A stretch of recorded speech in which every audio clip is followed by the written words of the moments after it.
Hello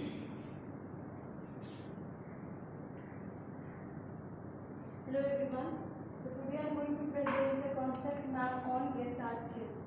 So before starting this theory, just let's understand what the meaning Gestalt is. Gestalt is not an English word; it's a German word, which means whole, or we can say complete. So this theory says that the whole is greater than the parts of it. Means जो चीज़ें part में हैं उससे ज़्यादा हम उन चीज़ों को परसीव करते हैं जो कि वो पूरी तरीके से जो कंप्लीट फिगर है हम उसको परसीव करते हैं. Now this theory is propounded by Max वर्डायर एंड इसके को फाउंडर्स कह सकते हैं या फिर इनके साथ जिन्होंने काम किया है वो हैं कोहलर एंड कॉफका, जिन्होंने इस थियरी पे मैक्स वर्डायर के साथ काम किया है. नाउ गेस्टाल्ट थियरी के ये सारे प्रिंसिपल्स हैं. So I have listed 8 principles from Gestalt theory.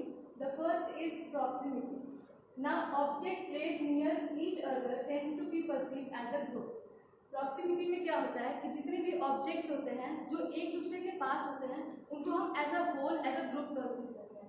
Now, just understand this with the help of a picture. Law of proximity. Now, law of proximity में हम देख सकते हैं कि ये जो आपको एरिया दिख रहा है या बाउंड्री दिख रहा है और जो ये दिख रहा है, यहाँ पे हम चीज़ों को ऐसे परसीव नहीं कर रहे कि सिंगल लाइन है. यहाँ हम एक एज अ होल परसीव कर रहे हैं. बट अगर इन्हीं चीज़ों को हम यहाँ पे दो अलग ग्रुप्स में डिवाइड कर दें तो हम इसे दो अलग अलग ग्रुप्स की तरह परसीव कर रहे हैं. यहाँ पे भी सेम वही चीज़ है. कलर्स के आधार पे हमने दो अलग अलग ग्रुप्स में बांटा है. तो यहाँ पे हम इसको एज अ होल मतलब इस पार्ट को एज अ होल ग्रुप की तरह परसीव कर रहे हैं. सिंगल लाइंस की तरह या सिंगल सर्कल की तरह परसीव नहीं कर रहे हैं. Okay, next.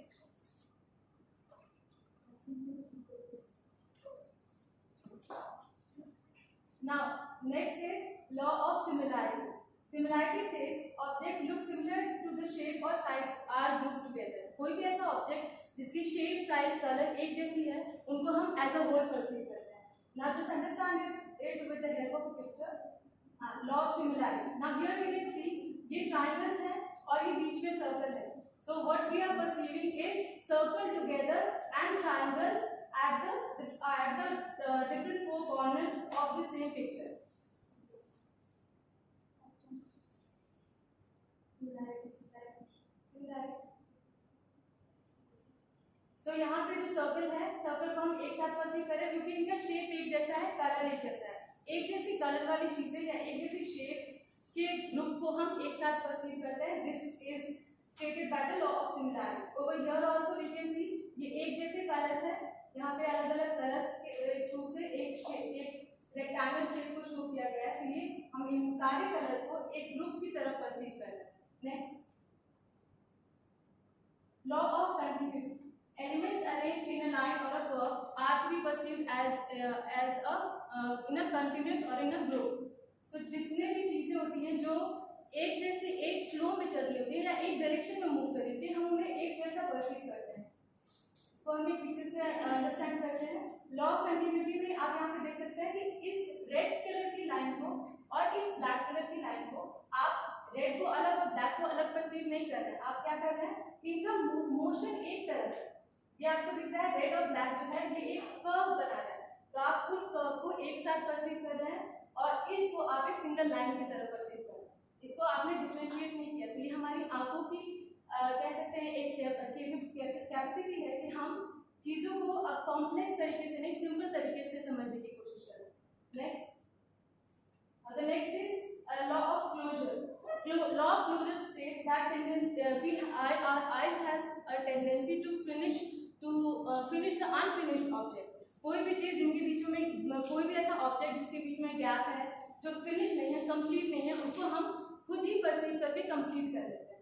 इसको भी आप पिक्चर के थ्रू समझ सकते हैं. जैसे ये ज़ेब्रा है तो यहाँ हम स्ट्राइप्स को परसीव नहीं कर रहे हैं. यहाँ हमने सारे स्ट्राइप्स को एक साथ कंबाइन कर दिया है और हम इसे एक ज़ेब्रा या एक एनिमल की तरह परसीव कर रहे हैं. ये IBM का लोगो है. इसमें भी हम डिफरेंट लाइंस, ब्लू लाइंस को हम अलग अलग नहीं कर रहे हैं. हमने क्या किया है, इनके बीच का जो अनफिनिश्ड पार्ट है उसको हमने कंप्लीट कर दिया है. हमारी ये आंखों की टेंडेंसी है कि ये अनफिनिश पार्ट को फिनिश तौर पे देखता है और इसमें क्लोजर लॉ ऑफ क्लोजर के तहत ये IBM के लोगों को हम IDE REM मतलब अलग अलग परसीव ना करके एक पर्टिकुलर लोगो की तरह परसीव कर रहे हैं। यहाँ पे भी ये हमें ये डिफरेंट कलर्स के डिफरेंट शेप्स में दिख रहा है, हमें ये पीकॉक की तरह दिख रहा है, हम इसे कैसे परसीव करें as a peacock. Next, now the next is figure and ground. Figure and ground principle में ग्राउंड फोरग्राउंड और बैकग्राउंड को देखते हुए हम अंडरस्टैंड करते हैं। इससे भी हम पिक्चर के थ्रू समझ लेते हैं law of figure and ground. Now इसके बैकग्राउंड को अगर हम देखें, सिर्फ बैक पोर्शन को अगर आप देखें तो आपको यहाँ पे इंसान का फेस दिखेगा। ये एप्पल का लोगो है जिसमें हमें दिख रहा है कि इंसान है और उसने एक चश्मा स्पेक्स लगाया हुआ है, ये हमें दिख रहा है।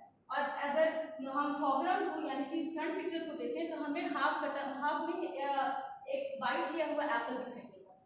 उसी तरीके से ये भी एक लोगो है जिसमें कि एक मदर है और एक चाइल्ड है, और अगर हम बैकग्राउंड को देखें तो हमें एक चाइल्ड और एक मदर दिखाई देगी। पर अगर हम इसके फोरग्राउंड को यानी कि जो फ्रंट इमेज है उसको अगर हम देखें तो हमें ये अफ्रीका का मैप दिखाई देगा। Same here we can see a chimpanzee and a tiger. और अगर हम इसके बैकग्राउंड को देखें तो हमें चिंपैंजी और टाइगर दिखेगा। पर अगर हम इसके फ्रंट यानी कि बैक पोर्शन को देखें तो हमें यहाँ पे ट्री दिखाई देगा। So this is the principle of foreground figure and ground. Now the next is figure of focal point. Focal point means नाम से ही समझ में आ रहा है कि फोकल पॉइंट मीन्स किसी चीज को फोकस कर रहा है। तो कोई भी ऐसी चीज जो कोई भी ऐसा ऑब्जेक्ट जिसमें किसी अलग कलर या किसी एंगल से किसी एक पर्टिकुलर चीज को फोकस किया जाता है, उस पर हमारी आंखें जल्दी जाती है या फिर जिसे हाईलाइट किया जाता है उसे हम सबसे पहले कैच करते हैं। So we can say stand out visually capture viewers attention. ये बाकी सारी इमेज से स्टैंड आउट करता है यानी कि बाहर निकलता है, और व्यूअर जो भी देख रहा है उसका जो अटेंशन होता है वो पर्टिकुलर किसी एक फोकस पॉइंट पे जाकर के टिक जाता है। सो इसे भी हम एक पिक्चर के थ्रू अंडरस्टैंड करते हैं लाइक दिस। यहाँ पे एक अलग सा शेप है और इसका कलर भी अलग है।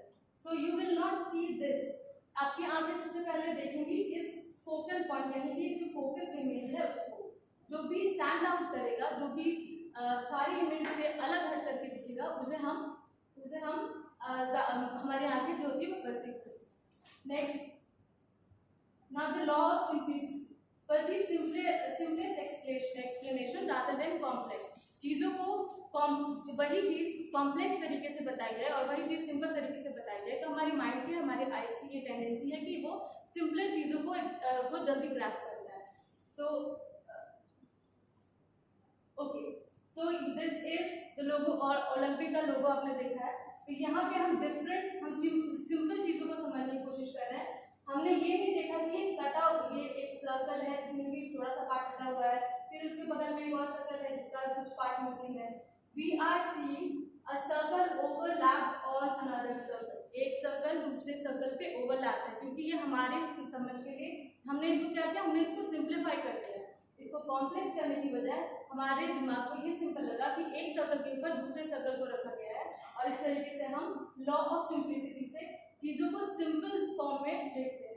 Like this one also, we are not going to perceive कि ये एक स्क्वायर है जिसके कि कुछ पार्ट मिसिंग है, एक सर्कल है जिसका कि कुछ पार्ट मिसिंग है, या एक ट्रायंगल जिसका कुछ पार्ट मिसिंग है। रादर हम ये परसीव करेंगे कि एक स्क्वायर है, उसके ऊपर एक सर्कल ने ओवरलैप किया है और उसके ऊपर एक ट्रायंगल ओवरलैप है। Okay, next. This is the law of common fate. Object moves in same direction perceived as one. Just understand it with the help of a picture. Common fate में है कि जो चीजें सेम डायरेक्शन में move कर रही हैं या एक सेम ऑर्डर में मूव कर रही हैं, उस पर हमारा ध्यान पहले जाता है। Like this one, fish. बहुत सारे हम डिस्कवरी चैनल पे या फिर ऐसे भी बहुत सारे फोटोज देखते हैं जिसमें हम देखते हैं ग्रुप ऑफ फिश एक साथ मूव करी, तो हम उस फिश को सिंगल फिश की तरह परसीव नहीं करते हैं, पूरा ग्रुप ऑफ फिश को एक साथ परसीव करते हैं क्योंकि वो सेम मोशन में जा रही है, सेम डायरेक्शन में जा रही है। Like this one also, group of birds were flying in a same direction, तो यहाँ पे भी हम इनको एक साथ परसीव कर रहे हैं। ये जो सर्कल का ग्रुप है इसको हम परसीव नहीं कर रहे हैं, हमने जब उसको एक बाउंड्री दे दी गई है, उसको एक रीजन प्रोवाइड कर दिया गया है, तो हम उसको एक अलग कॉमन ग्रुप और इसको एक अलग कॉमन ग्रुप की तरह परसीव कर रहे हैं। So this is about law of common fate. So this was all about the Gestalt theory. Now Gestalt theory हम पढ़ क्यों रहे हैं, इसका ये इतने सारे ऐसे पिक्चर हैं वैसे पिक्चर हैं, इसको हम ग्रुप में देखते हैं। तो इसका मेन मोटो है एजुकेशन में कि बच्चों को जब हम क्लास में कोई ऐसा सम दें या ऐसा कुछ काम दें जिसको कि वो समझ नहीं पा रहा है। फॉर एग्जाम्पल मैथ्स का टाइम मैंने खुद ही अपना एक एग्जाम्पल दिया है कि एक पैरेललोग्राम हमने क्लास में दिया, उस पैरेललोग्राम की शेप से थोड़ी बहुत छेड़छाड़ की तो बच्चे समझ नहीं पाए। लेकिन टीचर ने क्या किया, टीचर क्या कहते हैं कि उसको एक होल की तरह देखो, उसके पार्ट्स को अलग मत करो, ये समझो कि वो एक पर्टिकुलर पैरेललोग्राम है, इवन तो उसके शेप के साथ छेड़छाड़ की गई है। देन ये जो थियरी है ये बच्चों को किसी भी पार्ट को एज अ होल देखने में या प्रॉब्लम से डील करने में ये थियरी हेल्प करती है। This was all about gestalt theory. Thank you.